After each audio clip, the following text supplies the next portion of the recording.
विश्वानि देव सवितर्दुरितानि पराशुव यद्भद्रं तन्न आशुव। ॐ शान्ति शान्ति शान्तिः।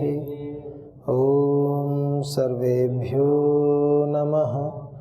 ॐ श्री गुरुभ्यो नमः। ॐ श्री परमात्मने नमः।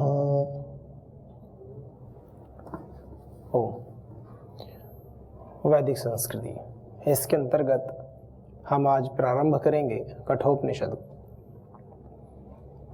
कठोपनिषद के अंतर्गत बड़ा ही सुंदर संवाद प्रस्तुत किया गया है, यम और नचिकेता का संवाद।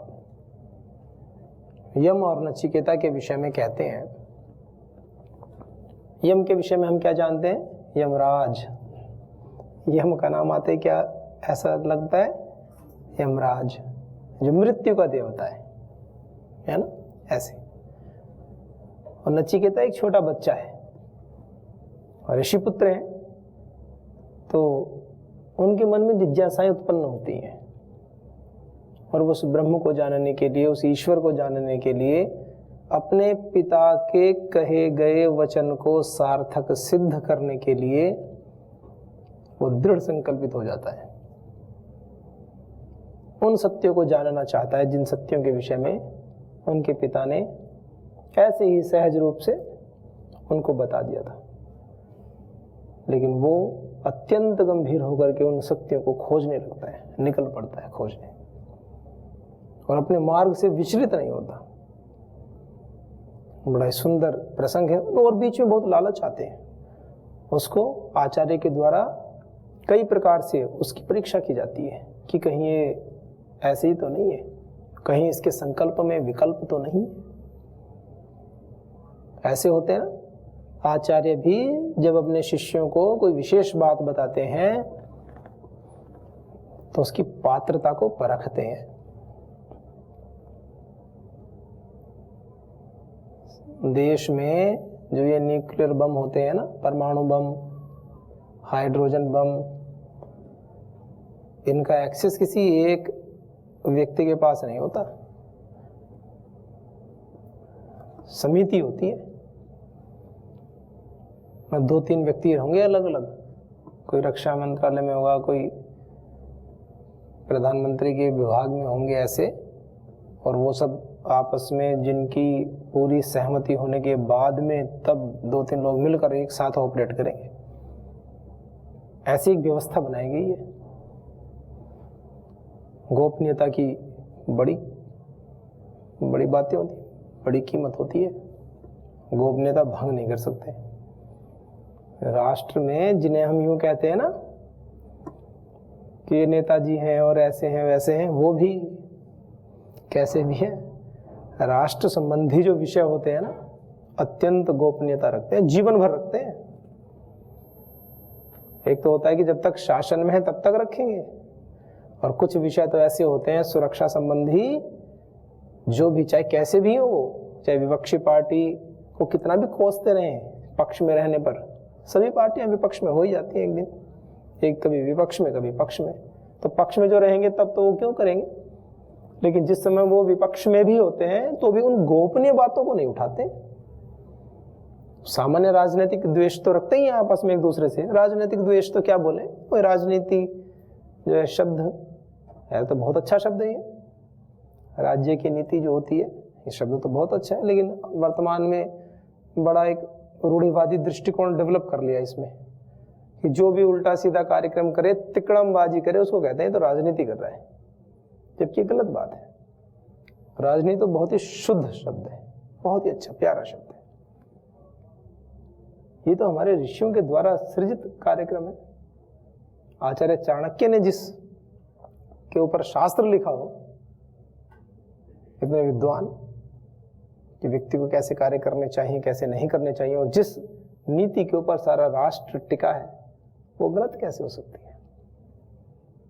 होता क्या है कि उसको पढ़ने वाले लोग, उसको करने वाले लोग, परम श्रद्धेय श्री स्वामी जी महाराज कहते हैं ना कि हम अगर योग की संस्था में हैं और हम योग के बारे में, व्यक्ति क्या जानता है योग के बारे में, यदि हम लोग योग नहीं करेंगे, हम लोग आचरण वैसा नहीं करेंगे, तो लोग, हम कितना भी करते रहे योग योग योग, हम कितनी भी अच्छी अच्छी बातें करते रहे, व्यक्ति को तो प्रत्यक्ष चाहिए ना कि वो योग की जो बातें कर रहे हैं वो जी कैसे रहे हैं, क्या वो उसको जी रहे हैं, क्या उनके जीवन में आचरण में है वो तत्व जिसकी बातें कर रहे हैं, शास्त्रों में जो सत्य लिखे हैं क्या उनको हम जी रहे हैं। व्यक्ति तो आचरण देखता है, तो वो चीजें आचरण में आनी चाहिए। तो मैं बता रहा था कि जो कैसे भी नेताजी हो ना, चाहे पक्ष में हो चाहे विपक्ष में हो, सरकार में अच्छी भूमिका में हो या न हो, कोई मंत्रालय मिला हुआ हो या ना मिला हुआ हो, राष्ट्र संबंधी जो गोपनीय बातें हैं ना, जीवन भर उसको लीक नहीं करते हैं। और कभी कोई लीक कर भी देता है एक दो कोई, तो बड़ी तगड़ी कार्रवाई होती है उसमें। राष्ट्र के ऐसे ऐसे विषय होते हैं, बड़ी गंभीरता रखनी पड़ती है। मतलब गोपनीयता एक आवश्यक अंग होता है, रखना चाहिए। तो विषय पर आते हैं। वाजश्रवा एक ऋषि हुए, तो वाजश्रवा जी के पुत्र हैं वाजश्रवस, और उनके पुत्र हैं नचिकेता। तो इसमें जैसे पाठ होते हैं ना, तो कठोपनिषद के पाठ को जैसे अध्याय होते हैं, और अध्याय में जैसे अष्टाध्याय में तो पाद होते हैं, 4 पाद, एक अध्याय में 4 पाद, पहले अध्याय का पहला पाद, ऐसे अलग अलग होते हैं। तो इसमें क्या है, इसमें वल्ली कहा गया कि प्रथम अध्याय, तो प्रथम अध्याय में प्रथम वल्ली उसके भाग के रूप में उसको रखा गया है। तो प्रथम वल्ली में क्या कहा गया, ये बात शुरू होती है दान से। दान से, दान किसका, एक बात और आती है ना, जब दान करते हैं तो कुछ कुछ विषयों को समझ लेते हैं पहले, क्योंकि प्रश्न उठेंगे क्यों मन में, बातें बनेंगी कब, विषय आगे बढ़ेगा कैसे। जब हम किसी को दान देते हैं, दान कब देते हैं, सामान्य विधान होता है यज्ञ कर्म के पश्चात में दान देना चाहिए। यज्ञ कर्म, जब भी हम अग्निहोत्र आदि यज्ञ, एक तो सामान्य दैनिक यज्ञ होता है, उसमें तो दान आप कहेंगे ऐसे रोज रोज दान देंगे तो व्यक्ति तो इतना कमाएगा ही नहीं जितना दान देगा, क्योंकि यज्ञ तो रोज करना चाहिए। तो दान के भी कई प्रकार हैं, उसमें जैसे बलि वैश्व यज्ञ कर लेते हैं, सामान्य थोड़ा सा चिड़िया आदि हैं, घर में गाय आदि है तो 1-2 रोटी पशुओं को दे देते हैं, या कभी कोई भिक्षुक आ जाए तो उसको भोजन करा दिया। तो इस प्रकार से कोई अच्छे कार्य होते हैं तो कर ही लेते हैं सामान्य। तो कोई ऐसा नहीं कह रहे हैं कि नहीं रोज आपको जो है ना 5,000 रुपये देने ही देने, चाहे व्यक्ति की आमदनी इतनी ना हो, कमाई ना हो। मतलब यज्ञ का फल तब मिलता है यदि दान उसमें दिया जाए। यजमान को पूरा फल लेना है तो दान आवश्यक है। निर्धारण नहीं है कि इतना देना है, दान दो, थोड़ा दो, अपनी सामर्थ्य के अनुसार दीजिए, कोई दिक्कत नहीं। तो जो वाजश्रवस हैं, जो वाजश्रवा के पुत्र हैं, वाजश्रवा क्या हुआ, कैसे बनता है वाजश्रवा, वाजश्रवस ऐसे कहा गया। वाज कहते हैं जैसे अन्न होता है ना, अन्न आदि को, और श्रवस कहते हैं श्रेय की भावना। तो अन्न आदि के दान से श्रेय लेने की जो इच्छा होती है ना, ऐसे ही मतलब एक अन्वय पूर्वक अर्थ भी होता है इसका। उशन ऐसे कहा, पहले मंत्र में क्या कहा, ओम उशन हा वै वाजश्रवसः सर्ववेदसं ददौ। उशन इच्छा वाले, कामना वाले, किसकी कामना वाले, हा वही वाजश्रवसः, वाजश्रवस जो हैं, जो यज्ञ आदि के पश्चात में, यज्ञ के पश्चात में फल की इच्छा करते हैं, ऐसे फल की इच्छा वाले जो वाजश्रवस हैं, उन्होंने सर्ववेदसम सब कुछ ददौ दे दिया। जो भी धन आदि था उनका, उन्होंने सब कुछ दे डाला, अपना सारा धन। पहले धन कौन सा होता था, धन होता गोधन मानते थे ना, गोधन मतलब गाय को धन मानते थे। माता तो मानते ही हैं उसको, लक्ष्मी उसको अपना धन भी मानते थे कि वो उनका गोधन ले गए सारे। एक आते हैं ना, एक प्रसंग आता है ना कि भगवान श्री कृष्ण और ये अर्जुन वाला प्रसंग आता है एक, जब वो उसमें थे अपने अज्ञातवास में, तो किस राजा के यहाँ पे थे? राजा विराट के यहाँ पे। तो ये कौरव आदि ले गए थे उनका पशुधन, तो उसमें गौ को ले गए थे, गोधन ले गए उनका, जो गाय होती है तो सारी गायों को ले गए थे। फिर अर्जुन जी उनके पुत्र के साथ में गए, उत्तर था वो तो शायद, तो उनके वो बृहन्नला के रूप में वो उनको संगीत की शिक्षा देते थे, नृत्य की।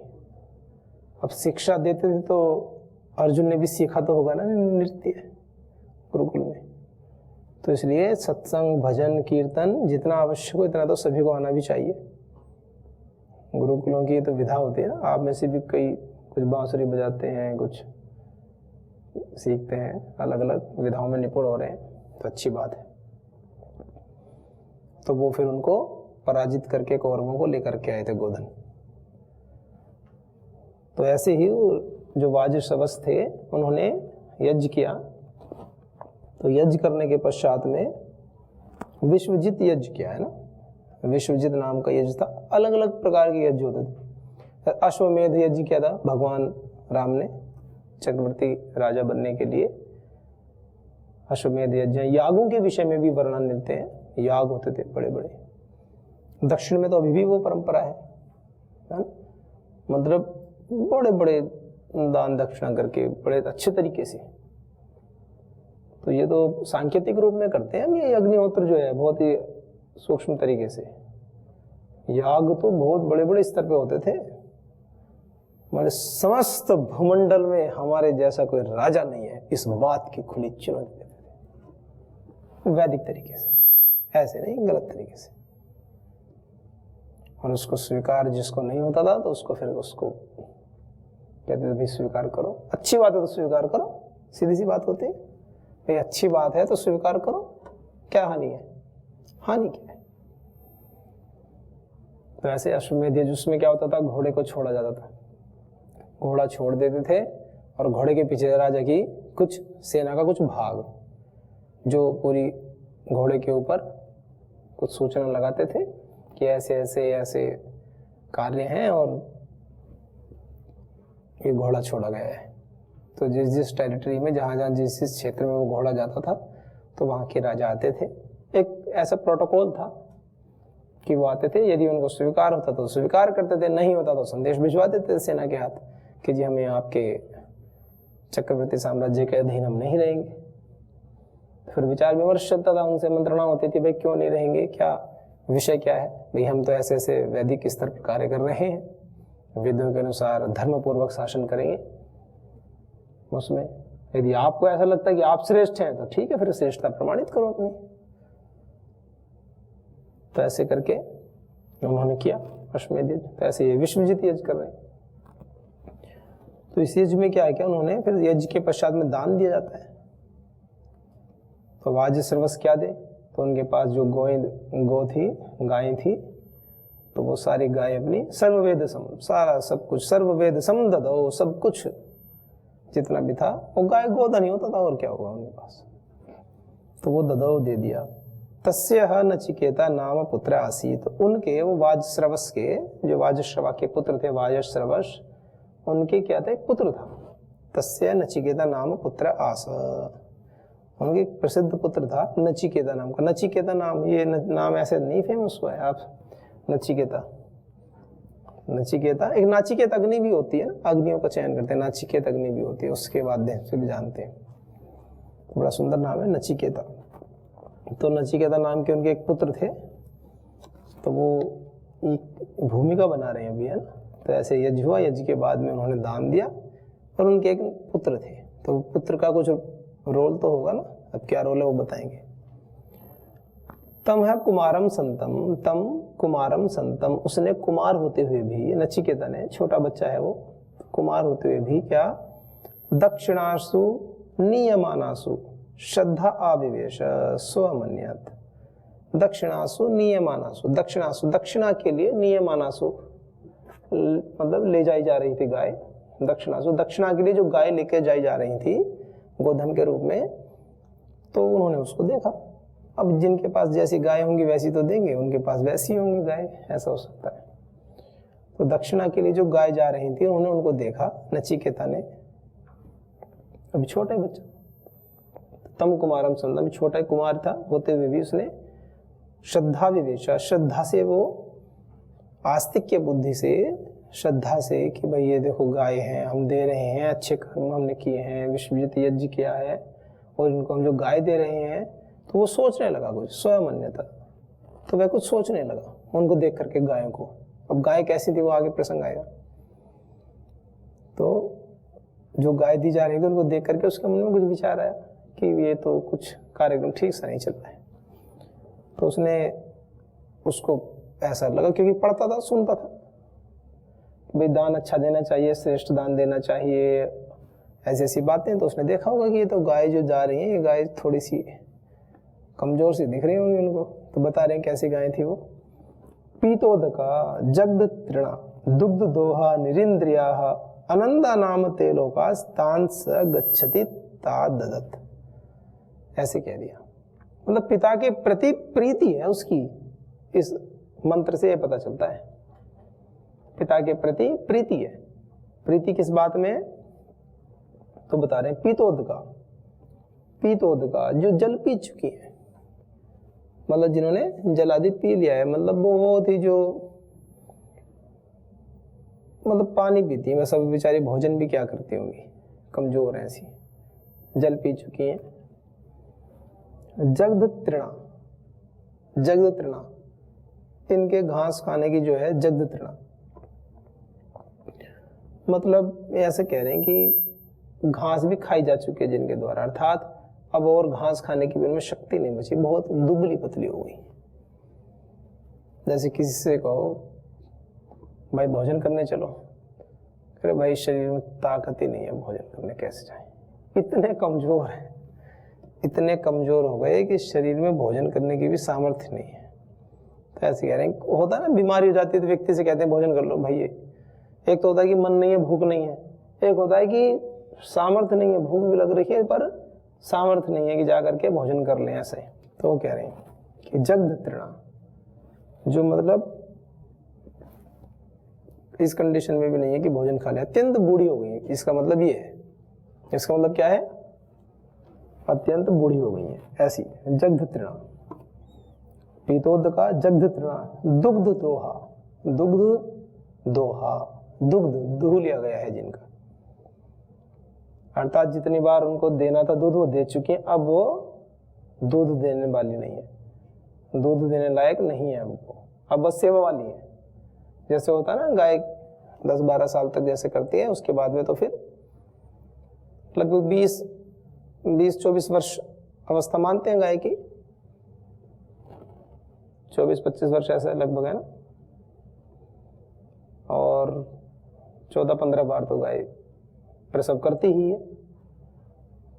तो इतना बता रहे हैं कि मतलब वो प्रसव कर चुकी, अब वो उसके बाद में अब गाय पुनः गर्भ धारण नहीं करेगी, फिर दूध आदि आगे नहीं देगी, वो उसकी स्थिति पूरी हो चुकी है। ऐसे इसको कहा दुग्ध दोहा, दूध दूह लिया गया है जिनका, अब आगे जितना उसको देना था वो दे चुके हैं जब तक, ऐसी गाय। और निरिंद्रिया, निरिंद्रिया मतलब कह रहे हैं कि अब निरिंद्रिया, इंद्रिय रहित हो गई है। कौन सी इंद्रिय रहित, आंख नाक कान वाली इंद्रिय रहित नहीं है, वो प्रजनन इंद्रिय वाली, अब वो प्रसव नहीं कर सकती है, मतलब एक अवस्था हो गई उसकी गाय की, अब वो बार बार अब मां नहीं बन सकती वो गाय, अब दोबारा दूध के लिए तैयार नहीं हो सकती, ऐसी गाय उन्होंने दी। उसने देखा जो गोधन दिया जा रहा है वो गोधन की उसकी स्थिति कैसी है कि वो पीतोदका है, जग्ध तृणा है, दुग्ध दोहा, निरिंद्रिया ऐसी हो गई है। तो कहते हैं कि वो ज्यादा आर्थिक दृष्टि से देखे तो काम की नहीं है। अब ऐसे तो परम श्रद्धेय से स्वामी जी महाराज ने ऐसे अच्छे अच्छे कार्य किए हैं अभी वर्तमान में जो कर रहे हैं, मतलब गाय कैसी भी हो वो अपना खर्च अपने आप निकाल सकती है।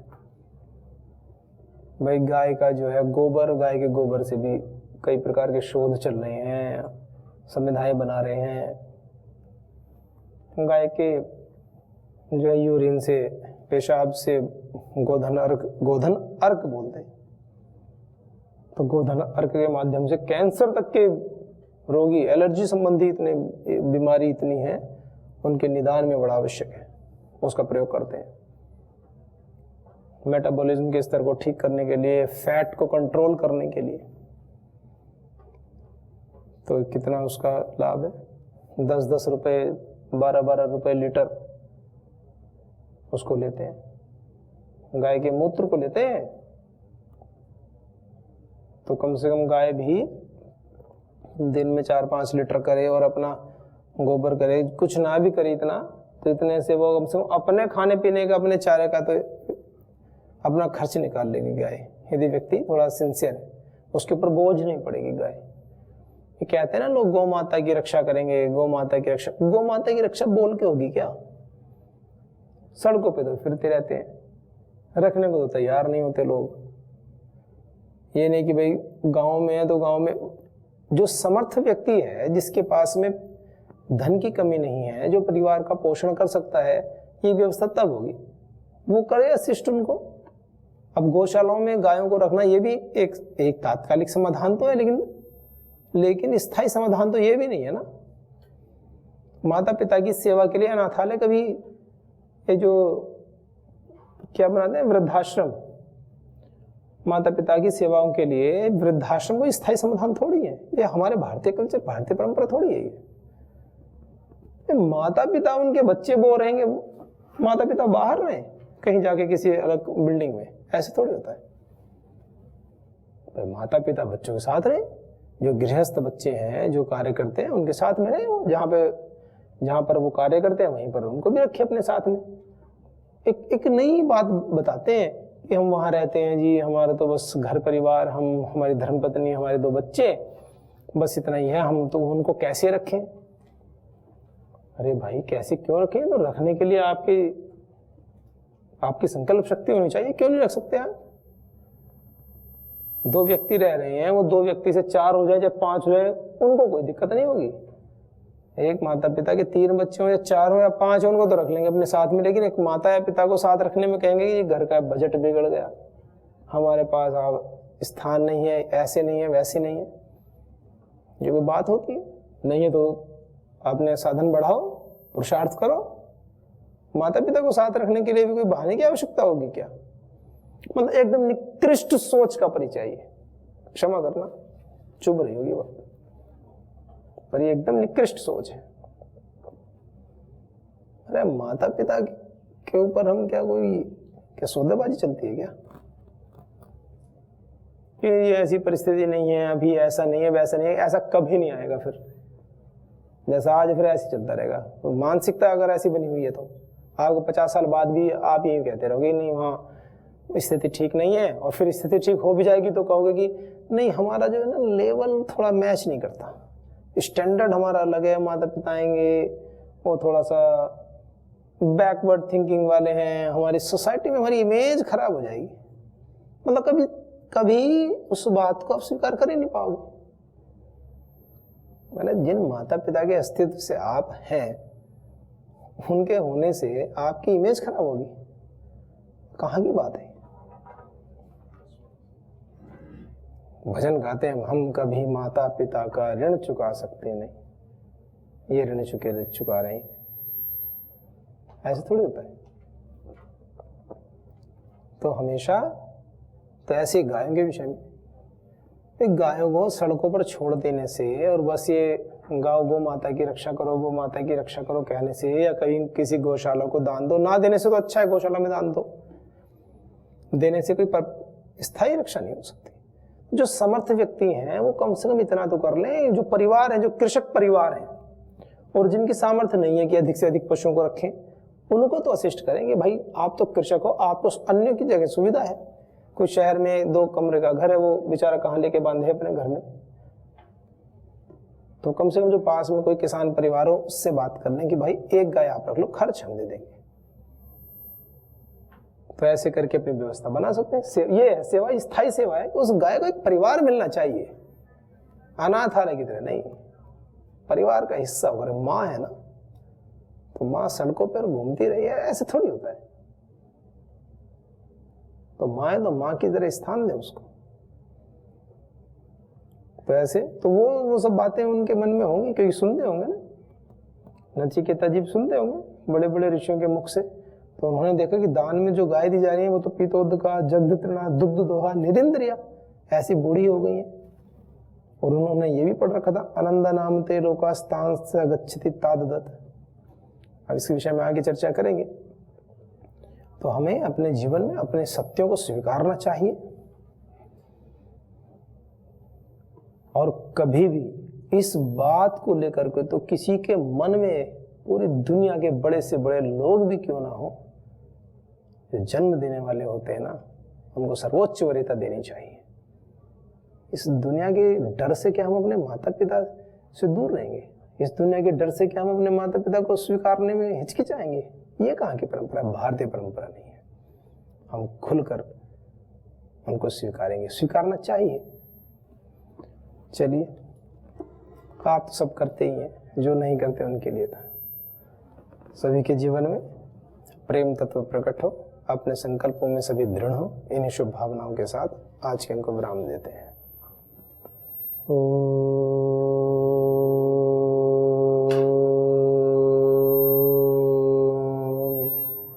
शांति शांति शांति। ओम सर्वेभ्यो नमः। ओम श्री गुरुभ्यो नमः। ओम श्री परम ऋषिभ्यो नमः।